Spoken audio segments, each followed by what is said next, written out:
There's two proofs by contradiction that you must know for A-level maths, the irrationality of root 2 and the fact that there's infinitely many prime numbers, so let's go through both of them. When we start with any proof by contradiction, we must assume the converse, so the opposite of the original statement. So we're going to assume that root 2 is rational, so we can write it as a fraction of two integers where a over b is in its simplest form. Squaring both signs and rearranging, we can see that a is going to be even. So we can rewrite a as 2c, plug it in, and now we notice b can be even as well, so we've deduced that a and b are both even. But wait, we assume that a over b is in its simplest form, and that's only possible if a and b are not both even. So there's a contradiction here, and it contradicts our initial assumption. Therefore, root 2 must be irrational. That's the first example. Now we need to prove that there's infinitely many prime numbers. So first, assume the opposite. We're going to assume there's a finite number of primes, from p1, p2 all the way up to pn, where pn is the largest prime number.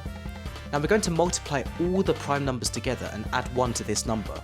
And if we divide n plus 1 by any of the primes, we're going to get a remainder of 1. So that means n plus 1 must be a prime number, which is greater than Pn. But there's a contradiction here because we said Pn is the greatest prime number.